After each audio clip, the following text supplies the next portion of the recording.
Hello, everyone. Gosh, it's nice to see people here. Welcome back. It's spring semester 22. We are kicking off this semester with our guest who's standing here right next to me. Let me go over a couple of general announcements first. Just a reminder that on March 11th, we're having Cesar Lopez, professor or assistant professor over at UNM coming. And then we finally got somebody for our last lecture. It'll be Miguel Rivera of Miro Rivera Architects. And it's going to be on April 28th, which is a Thursday at the same time. We'll keep you posted on where it's going to be, because this is the one where we invite AIA people come, other people come. So I'm trying to figure out where to have it so that we can have more people over. And then afterwards, we have our fundraiser, which is a banquet, and we have the banquet here in the lobby, which is, we haven't done it for 2 years because of COVID, and it's gonna be nice to have it here once again.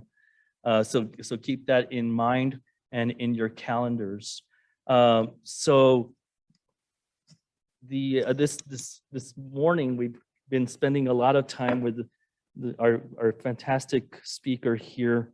I've actually met our guest speaker last year at the Beginning Design for Beginning Students Conference.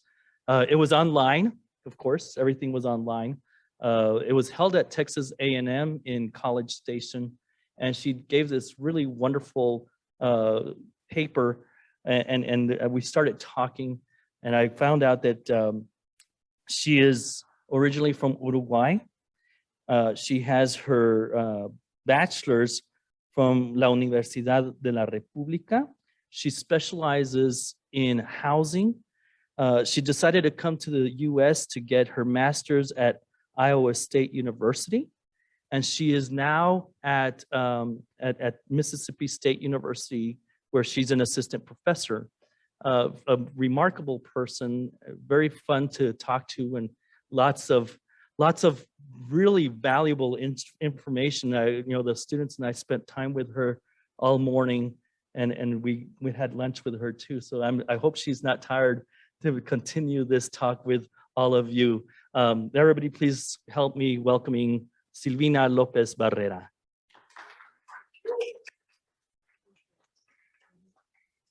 So thank you, Professor Moreno, and thank you all of you guys for having me here, for inviting me here.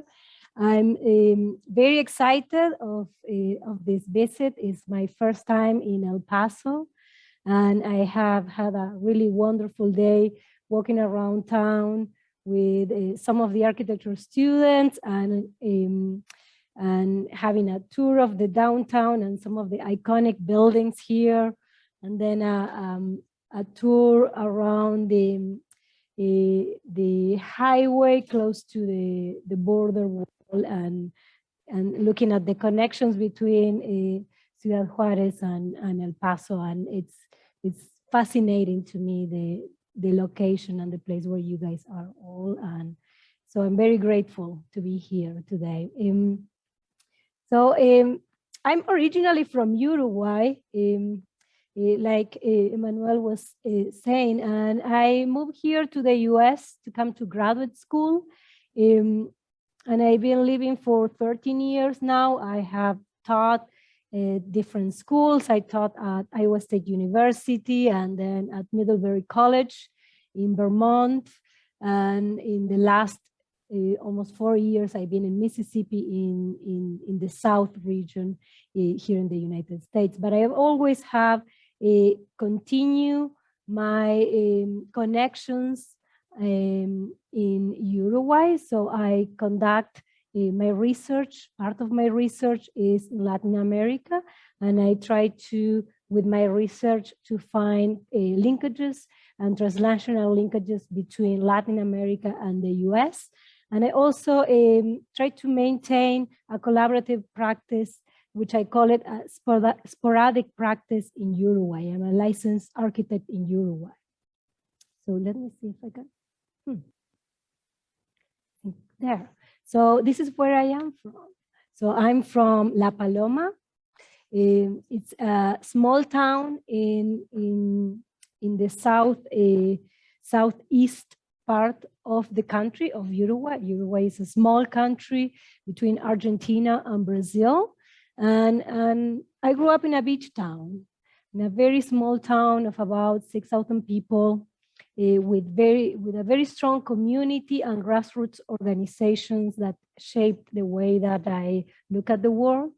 And also with, of course, this amazing landscape that also allowed me to grow my awareness of the importance of sight and the importance of the environment and our connection with the environment in this world. And all of that has shaped the way that I see architecture and the way that I try to make architecture too.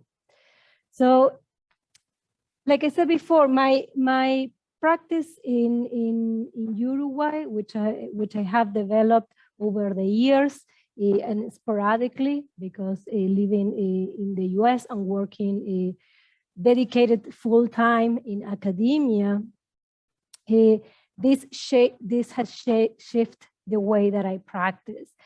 So I have worked collaborative with colleagues in Uruguay, and the projects that I'm going to be showing you today are projects that I have felt that have been empowering, and they have the hope that I have is that they have a transformational, they show the transformational power of architecture to address issues of spatial justice and inclusion.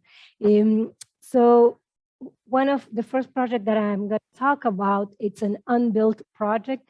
It was a design competition that I did with my dear colleagues in Uruguay, Natalie Goldberg and Paula Magnone. So this design competition was to memorialize the detainees and the martyrs of state terrorism that occurred during the dictatorship, the Uruguayan dictatorship between the 70s and the 80s. So this memorial was sited in a small town, and on an area that it is it's in the floodplain. So the whole proposal not only needed to aim to contribute to the preservation of memory, but also will need to be able to adapt to the site and to the existing conditions of the site and the changing conditions of the site due to flooding.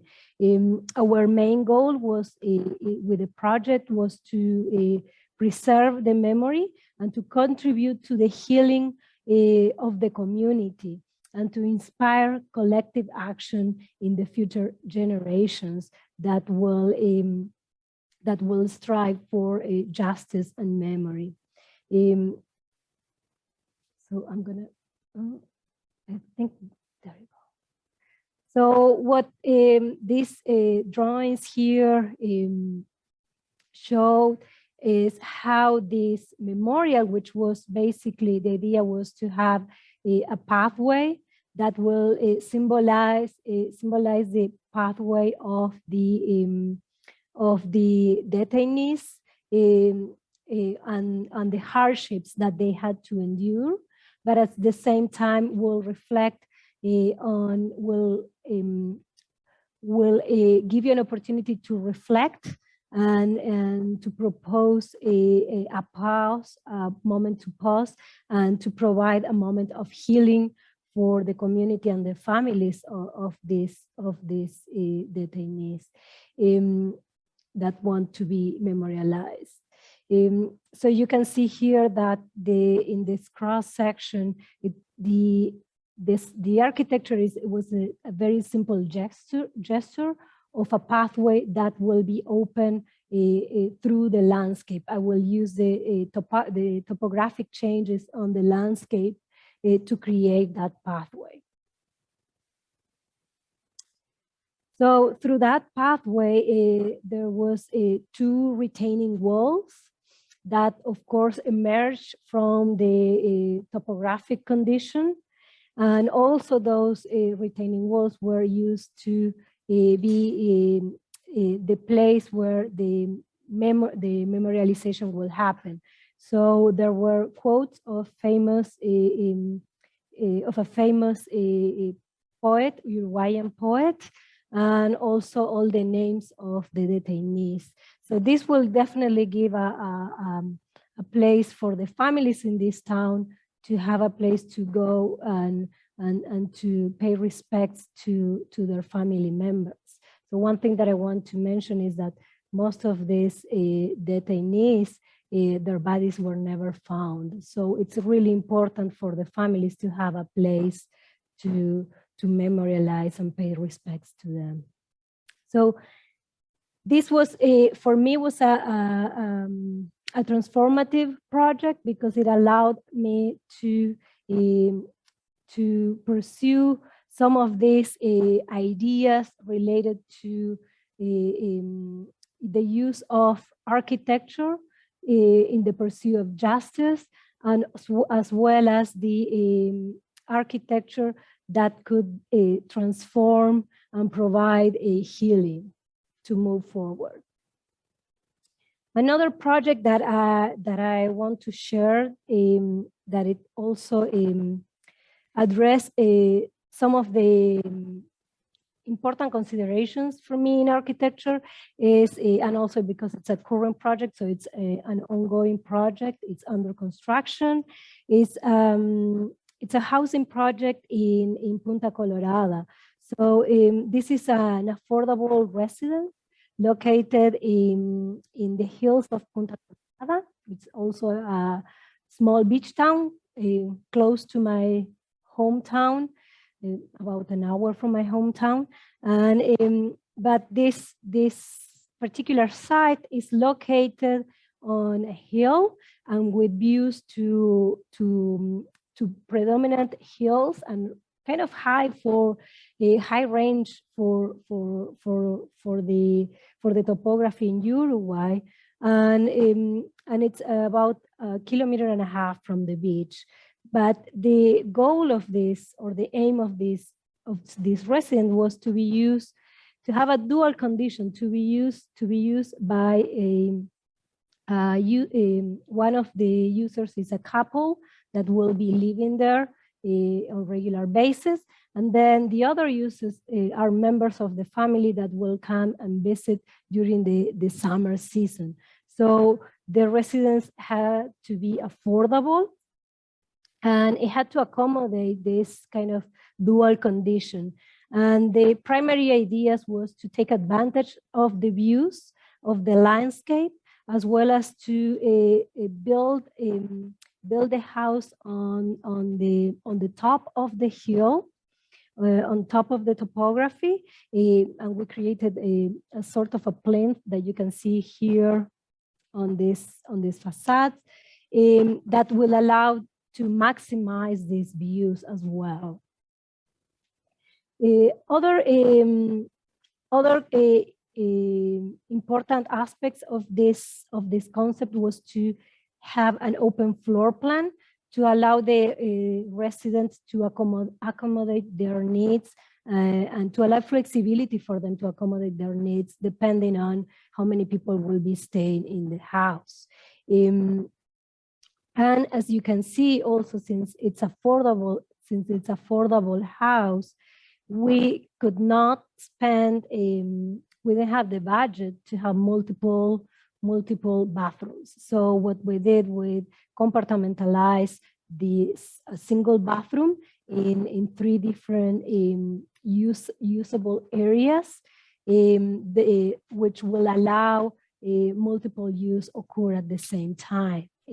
So there are some ideas that are really about maximizing the resources and working with fewer resources, and as well as the taking advantage and full advantage of what it's already there, which is the site and the nature that we wanted to preserve. So in terms of construction for this project, we used insulated panel system to allow for the affordable construction. So it will speed up the construction process, and it will reduce the amount of labor needed for the construction, which it also reduces the cost as well.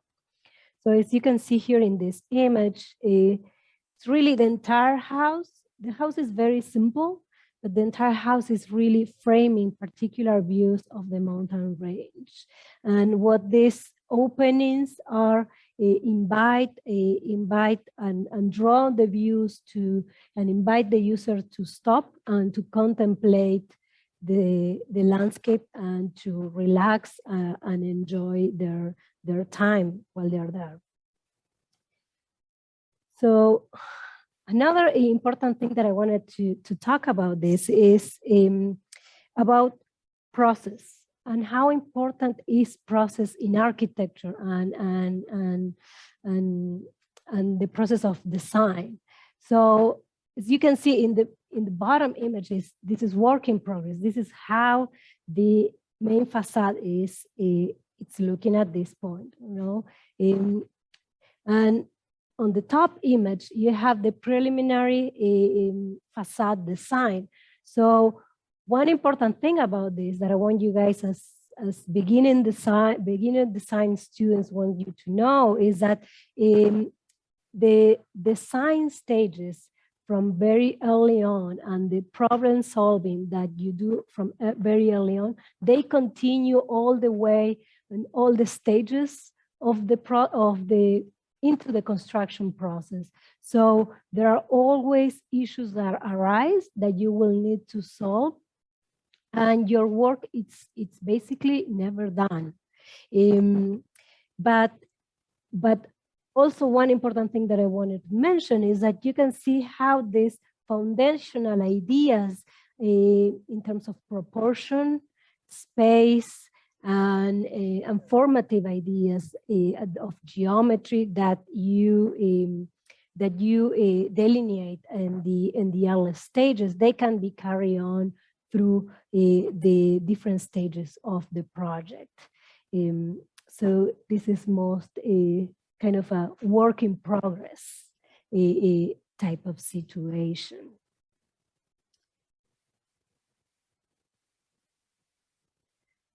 So part of my work in housing, I have conducted, so great part of my practice in Uruguay was in affordable housing units, in middle income, small beach towns, but I also work on a civil engineer office doing high rise and more upscale condominiums and public buildings. So I was fortunate to have a wide range of opportunities to work on projects.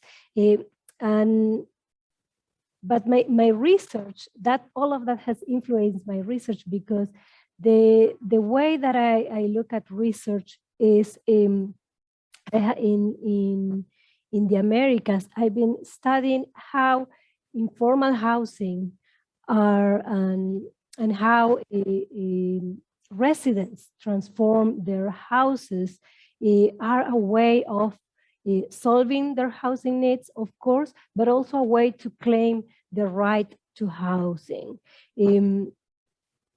So in my research, I focus on how these social and spatial inequalities affect and influence and are influenced by the community and influence community resilience and the informal housing conditions. And I studied this in the Americas. So I started early looking at these issues in Latin America. And then I have in the last 3 years, I've been looking at these issues in the US and especially in small towns, in rural towns in the US. This is definitely something that I'm really passionate about, this research. So when I look at informal housing,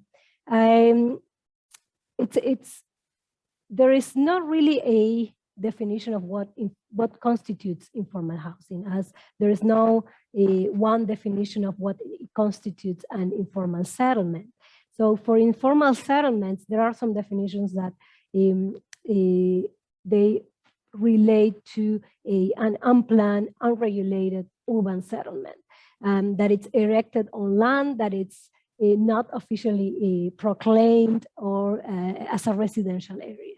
So now when we think about informal housing, that could occur in a way that it could be hybridized, because it could be a situation of informal housing of a house that it was constructed in a formal way, in a way that the owners, the residents own the land, and but then over time they started to transform that house, okay, and that could be understood as informal housing conditions.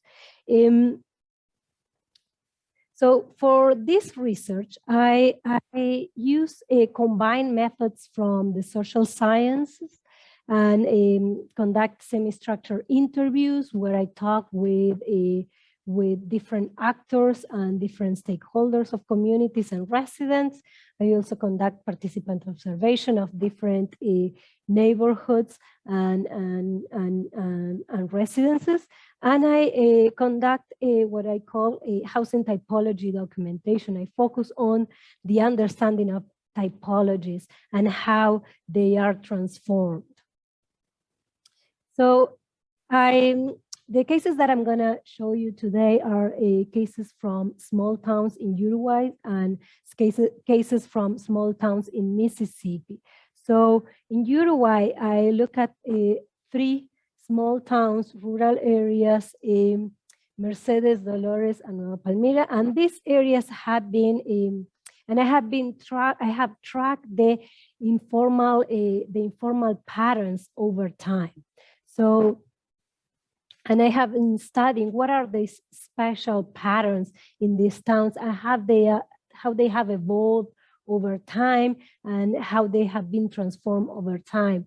And not surprisingly, when you have a Spanish grid, okay, because you guys, I don't know if you guys know, but most of these towns have been founded with under the law of the Indies and with the Spanish grid, orthogonal grid, where you have the main plaza in the center with all the institutional buildings around, then a historical core around that plaza, and then middle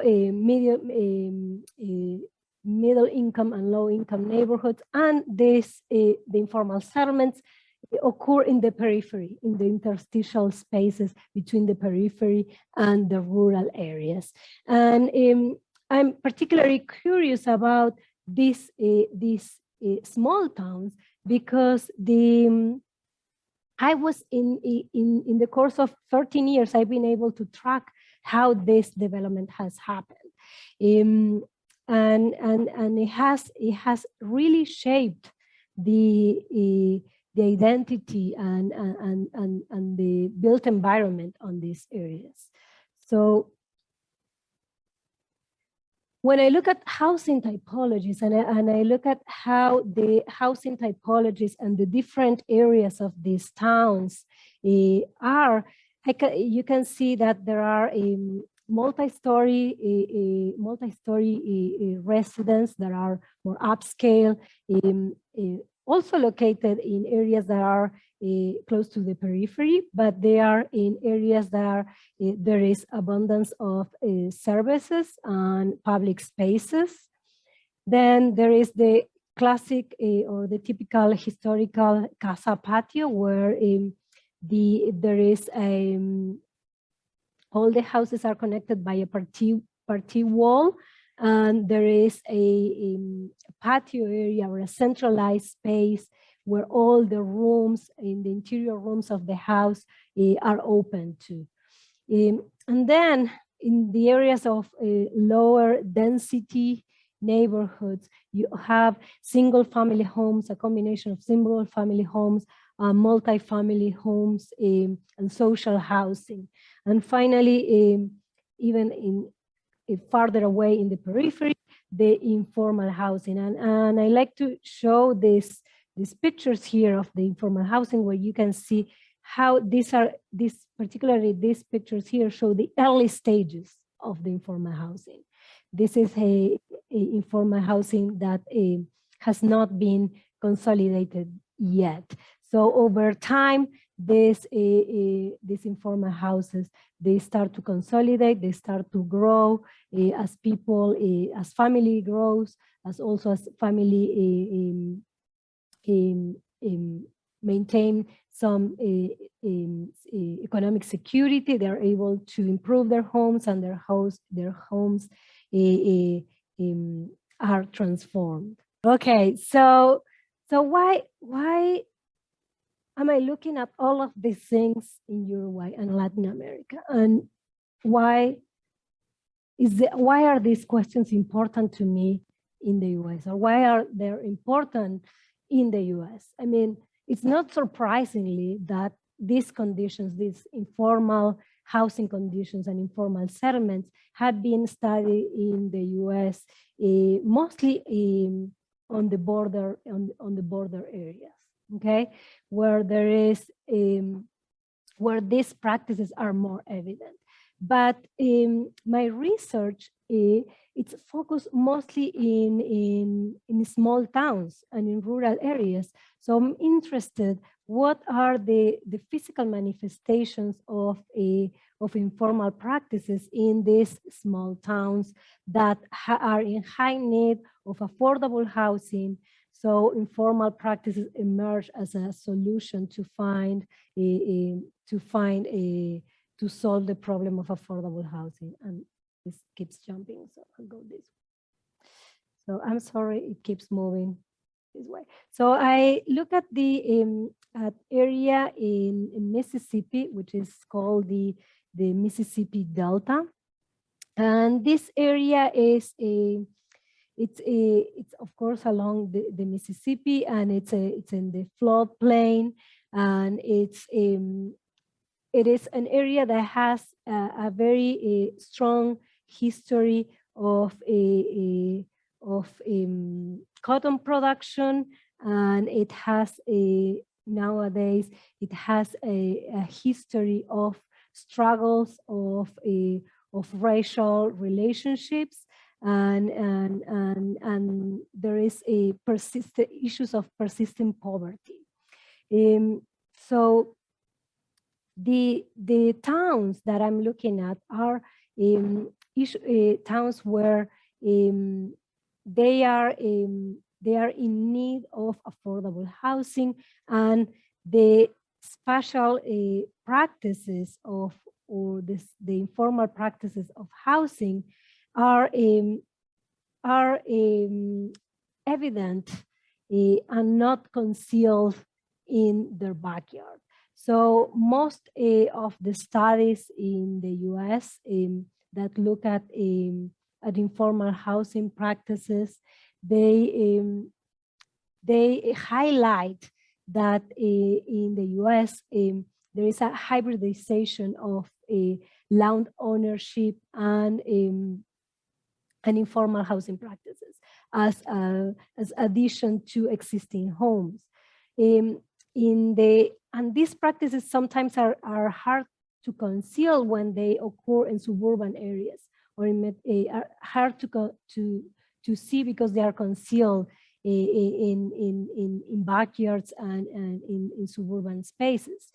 But in the Mississippi Delta, because of the housing precarious conditions of of these towns, these practices become more evident. So I look at housing typologies to understand what are these housing precarious conditions and how different residents have transformed their homes to address these precarious conditions.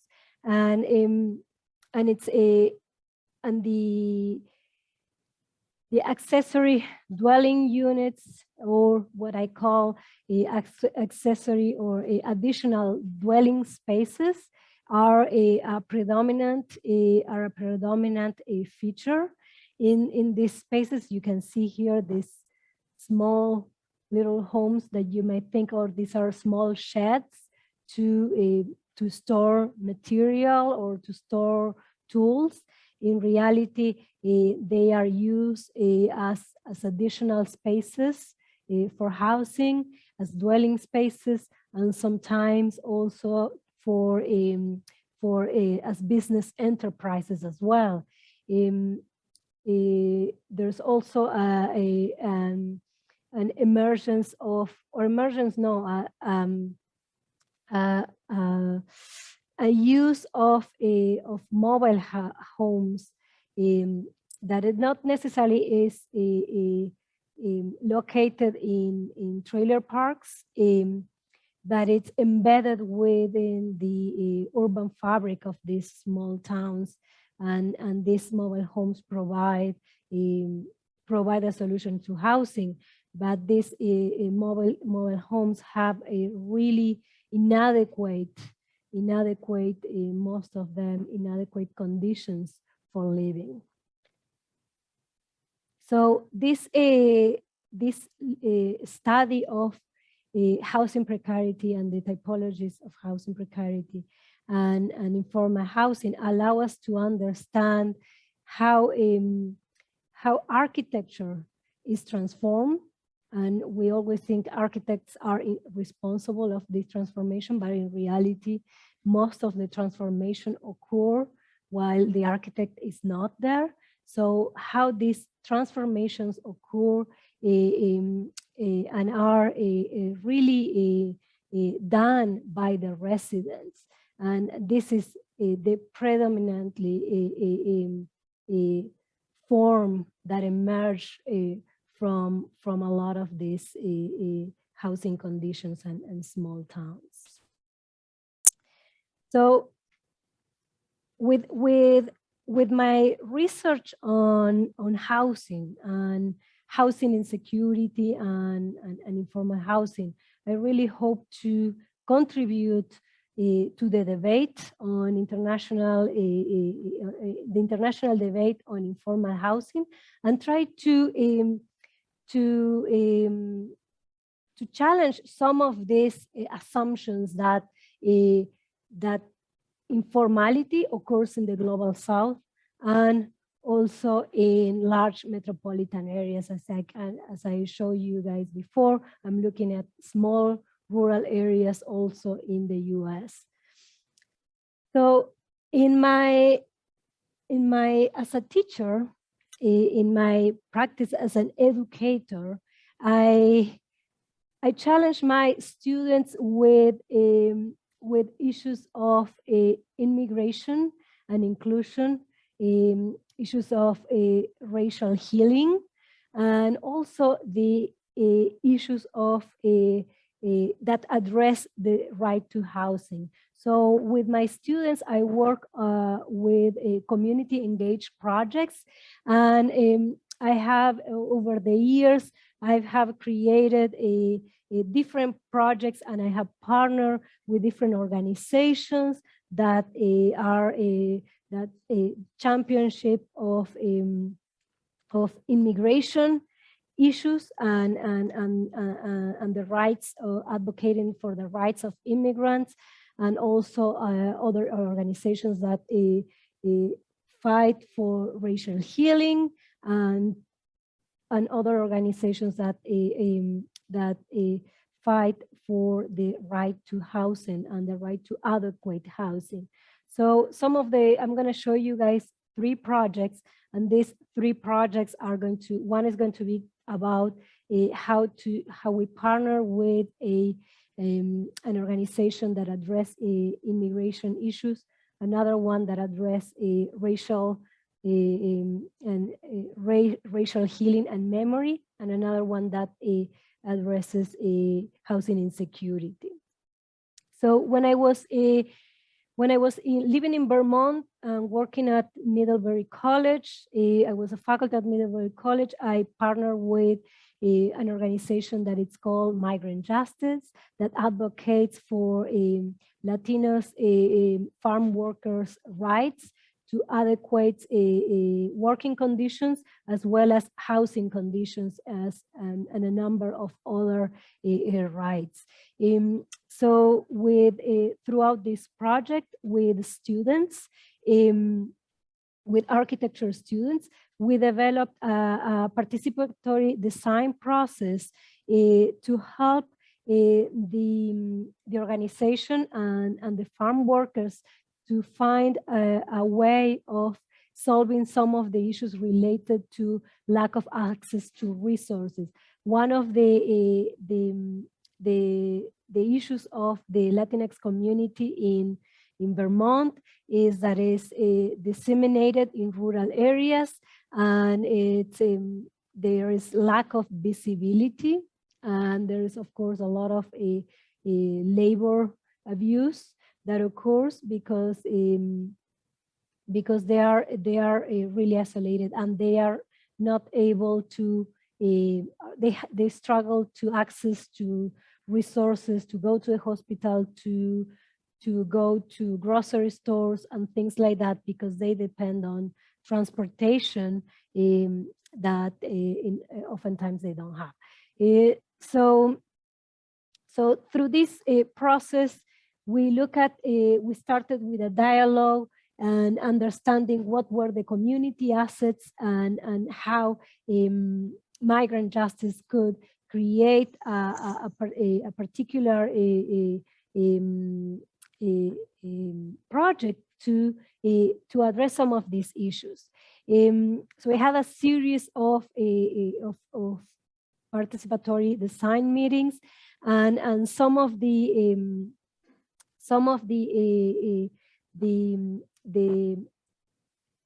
assets that emerged from these conversations were that Latinas farm workers were not really working full time, and they also struggle to find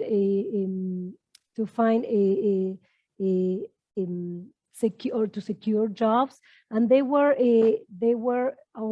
several of them were cooking at their homes, and they were trying to sell food. So Migrant Justice decided that could be a really good opportunity to create some sort of cooperative enterprise with these Latinas farm workers, to be able to solve their job security, and to also to provide and reach out to other farms, and to start connecting with farm workers that were in isolated conditions. So basically the food was kind of the medium to connect, and to also to advocate and educate the farm workers about their rights, and how they can also help them address these issues. So students provided the signs, and then Migrant Justice continue leading that effort with the organization. Another project that before I move from this one for me was a really inspiring project, because as a as an architect immigrant, I realized, and it made me really think about the power of architecture and how transformational and architecture could be, even as a design process, and how I could use my skill sets to empower and to help empowering the communities and my students to go and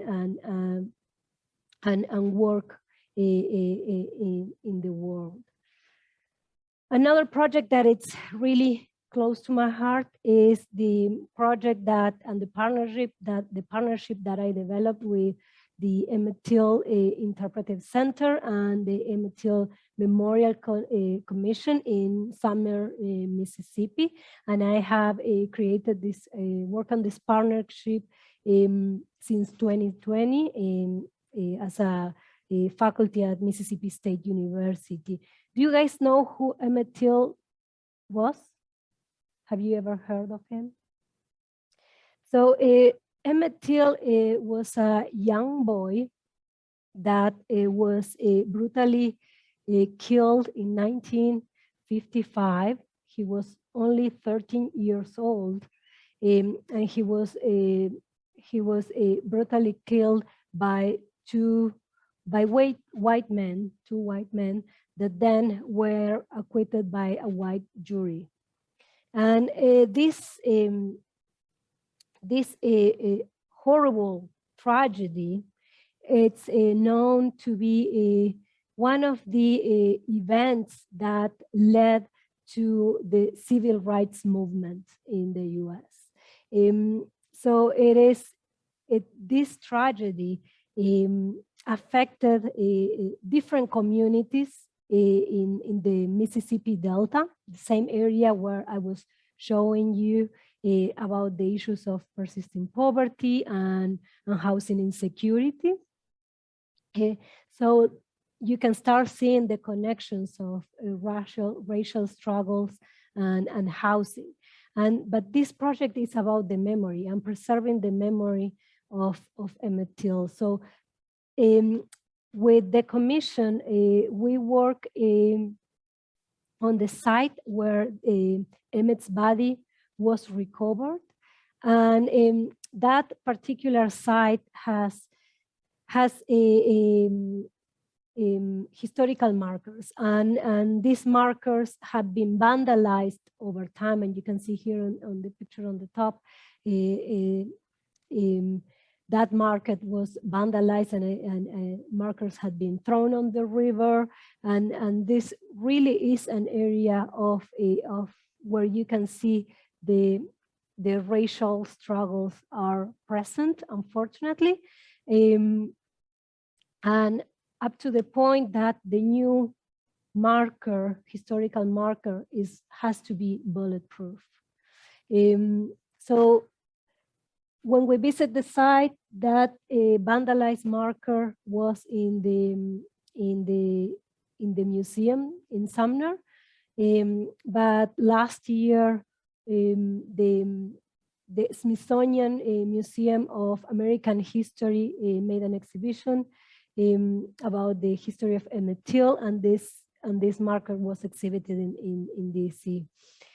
So for this project, students capitalize on the site conditions and the presence of water. So the site literally looks like that.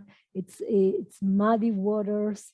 It's the presence of water and water tides that change throughout the season, and really it's a site where you go there and you just contemplate the site, and people go and pay respects to the memory of Emmett. So students capitalize on that, and then also try to propose ideas for the creation of a memorial that could also help to educate the public about the history and the struggles for racial healing in these communities.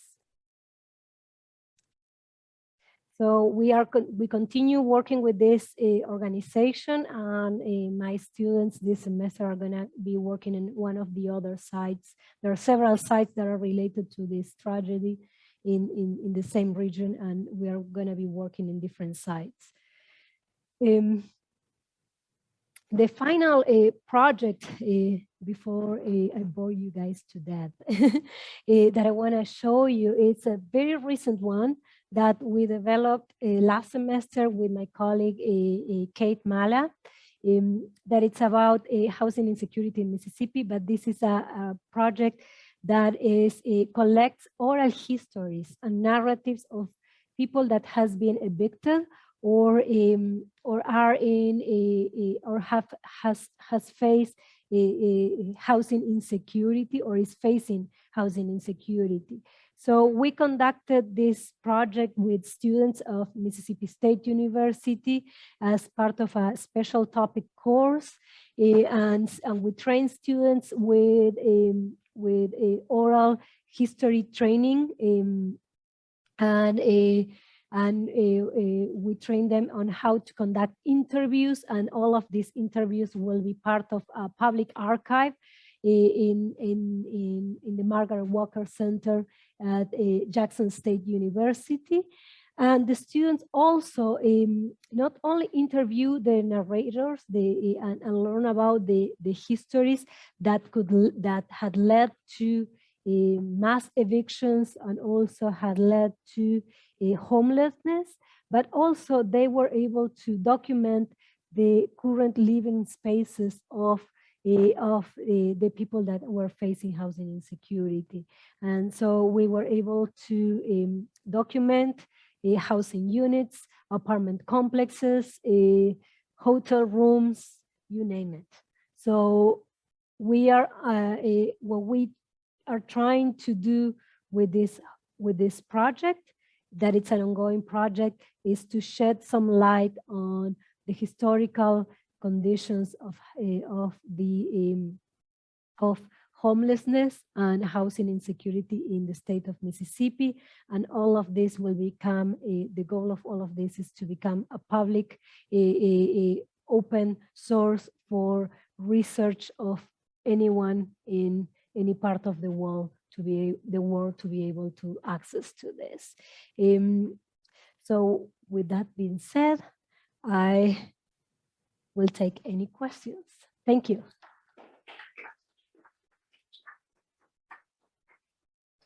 Okay, maybe in the chat. Yes.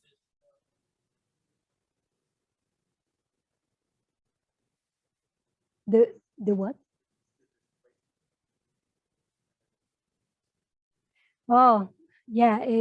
Well, I don't know if you guys are familiar with, I'm not a historian, but dictatorships in Latin America in the 70s.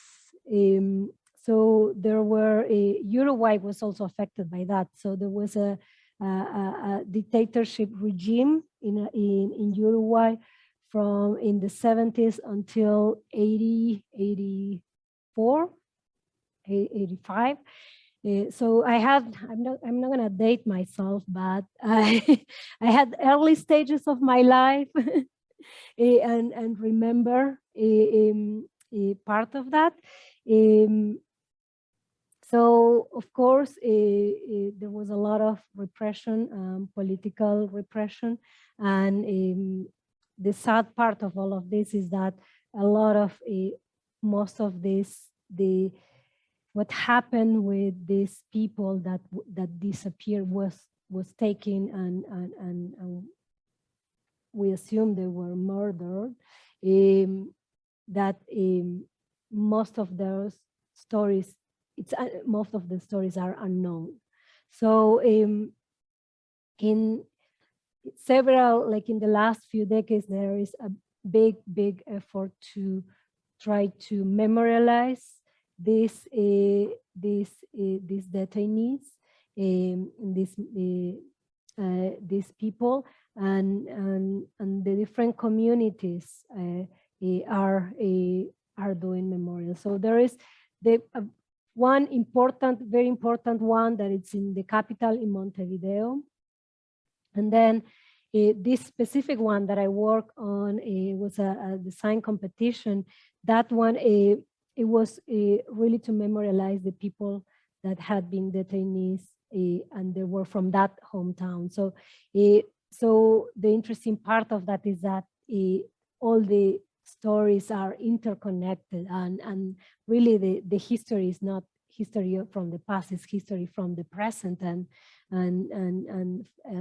the family members are still waiting for answers, and the memorials give them an opportunity to provide some space for healing and memory. Yeah. Other questions? Yes. Emmett Till, yeah. I don't know if I understand your question, but I'll tell you what I think. I mean, and I'm glad that you were able to kind of see the connection between the two, because that's why I think there are memorials are really important to not only pay respects of history and acknowledge of these atrocities have happened, is part of the healing process and the reconciliation process, but also it's a way of remembering and understanding that these things cannot happen again. And so memorials for me, and I think it's not only for me, I think scholars that work on these issues are about the past, but are most about the present and the future. So yeah, how the memorial is materialized architecturally, it's a completely different thing, but I think it is the core answer is that. Did I answer your question? Kind of, no. Okay. Thank you. Other questions? Yes.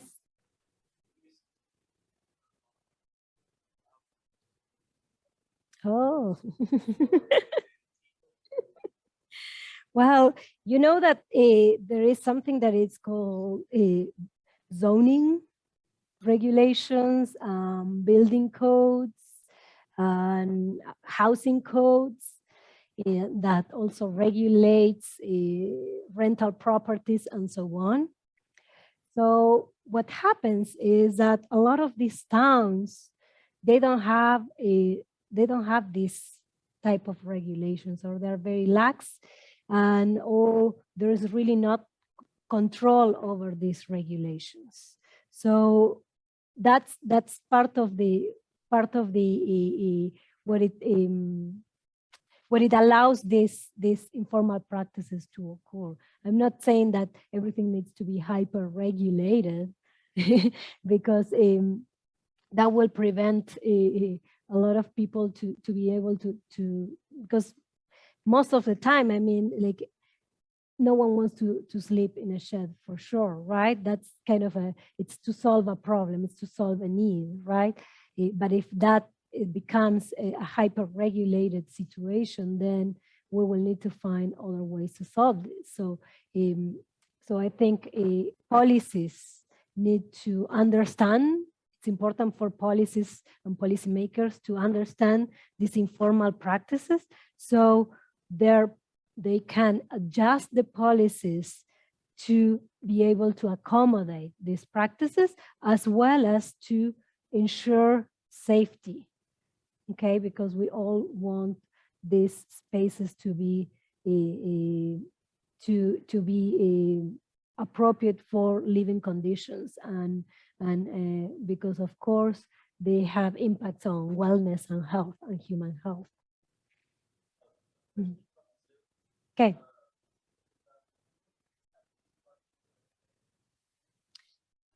How this in a good way or how? Yeah. How they have all affected me wonderfully, even those oftentimes are not really uplifting, or stories that you might think, okay, this is beautiful architecture, or it's about the aesthetics of architecture. So I'm looking at issues that I think are important, and I want to use my skill sets and my training to not only understand these issues from an architectural point of view, but also to contribute to the solutions of these issues. So yeah, I don't think they have affected me in a bad way. Even though I know that they're not the happy what do you call it? They're not the happy topics, but they're important ones. For me, they're important ones. Yeah. I've never finished, so I'm always in transition. So I originally actually titled this lecture as transnational linkages in the Americas, transnational, because that's I position myself as an immigrant because that's who I am here, right? But I moved to the U.S. when I came to graduate school. So my plan was to finish school and to come back to Uruguay. So that was the original plan. But I got involved in academia. I started to love the type of research that I was able to do. I started teaching, and I really, really found a passion in teaching, and that it allowed me to grow professionally. And I quickly the plans changed, and I was offered a job at Iowa State University, and then it moving to another job. I left to another job at Middlebury College, and then another opportunity emerged at Mississippi State. And then suddenly I realized, okay, well, I'm here. Okay, I'm here. I have my family. I'm raising my kids, and so this is a conscious decision of I'm living in this country, and my practice and my research, it's always trying to bridge these two worlds. These two words that you're totally right. They are like evidence in the language, or evidence in like who I am, in the way that I connect with people, in the way that I teach. I think my students think that I teach maybe in a particular way, that I hope it's beneficial to them. And I think it's that I think it gave me a very unique perspective of architecture, and how can I use it to address certain issues.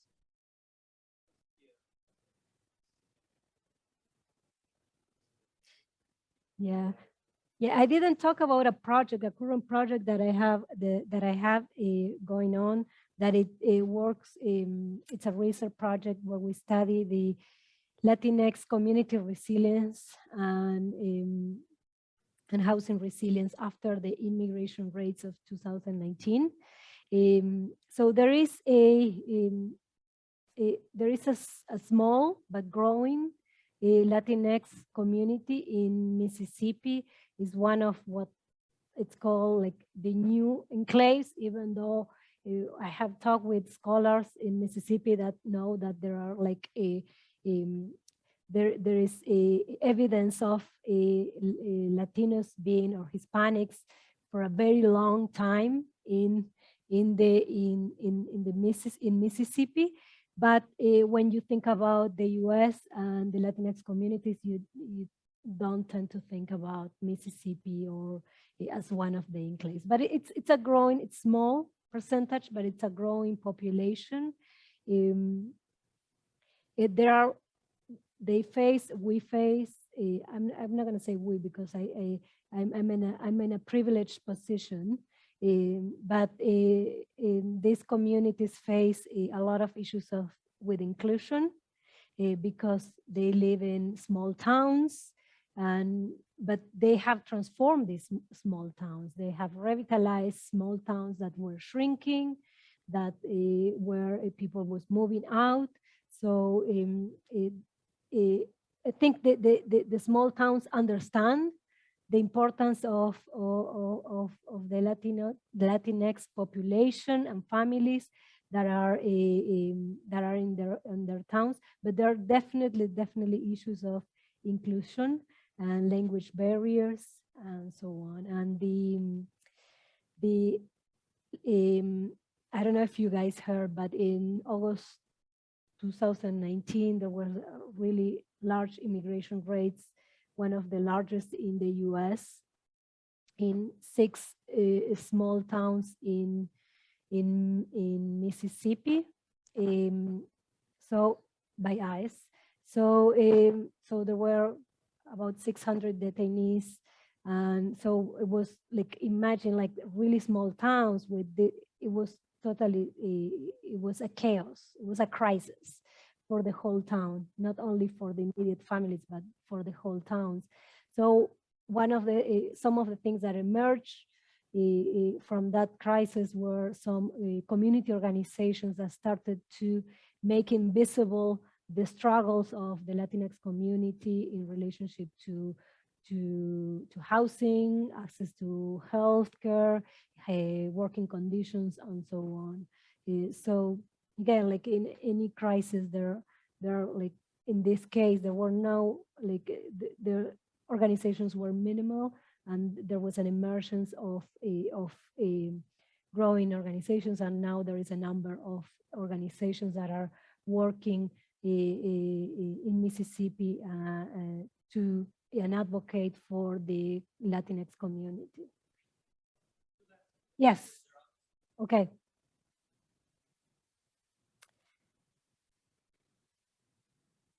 I think, did I answer the question about the Uruguay? Oh, you type in that question about the Uruguay and Mississippi. Okay, okay. So the other one is Jacqueline. She says, hello. There was a project mention of a house built in a hill. What are the most challenges that you face when it comes to projects? Topography, the client. Everything else I can manage.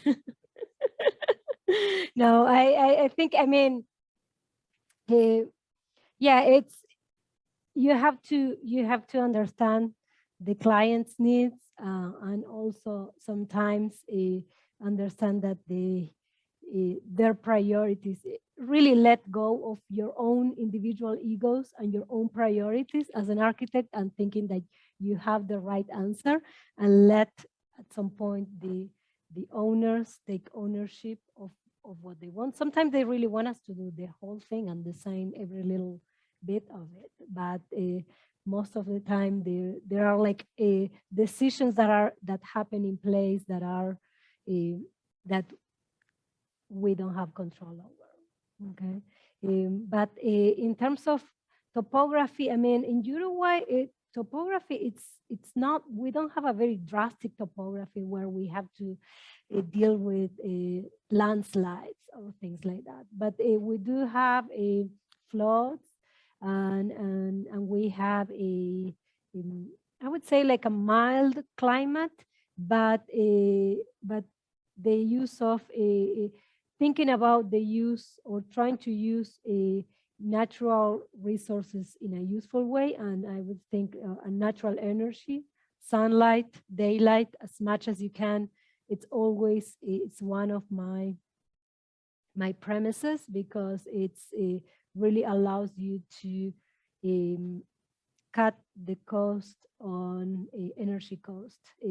Most of the time, you have often in general housing, affordable housing in Uruguay. You don't have a central air conditioning or central heating, so homes are heated with a stove or a fireplace, and because it's also there again, the weather, the climate is mild, but still there are periods that that needs to be heated and also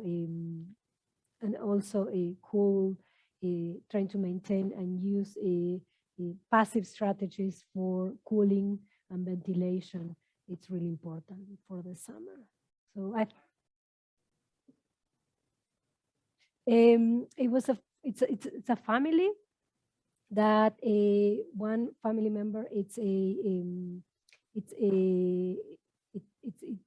a couple that's going to live there. It's going to take care of the house, and then the owners are visiting over the summer. So that's why it's the kind of the condition of this dual condition of there's no really one user, and there are multiple users and multiple ways of using the house. So that was one of the original ideas, to try to keep it affordable but also flexible within the budget.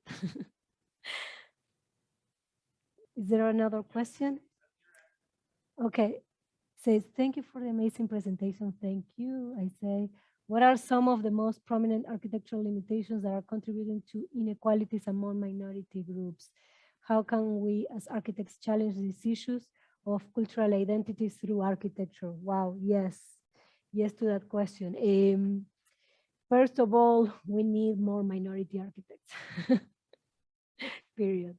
And that's why I was earlier today with you guys talking about the importance of licensure and making sure that you get out in the world of practice and pursue your licensure and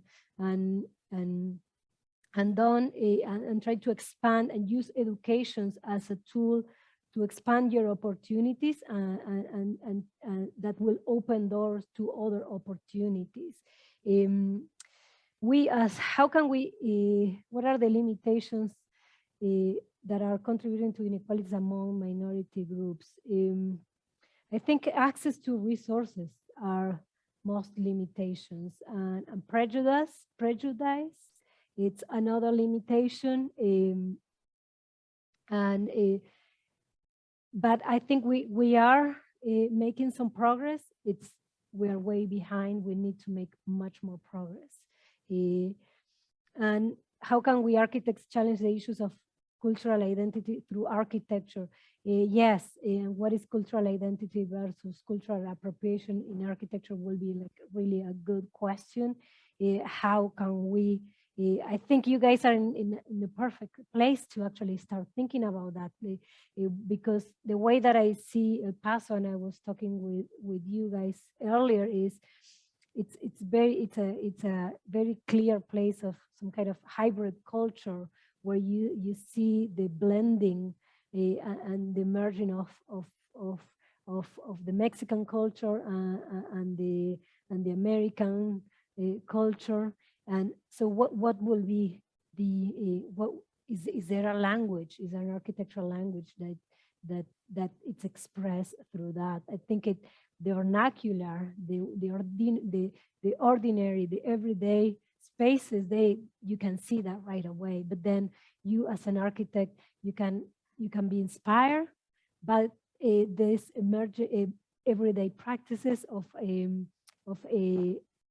that exist that are more vernacular, and you can also provide your own vision or your own view of what will that be. But I think it's a question, right? It's an open-ended question. How can we claim that and challenge that and empower ourselves by addressing these issues? And I'm talking about this as a Latina and an immigrant architect. Yeah. Thank you. Thank you. Thank you for having me.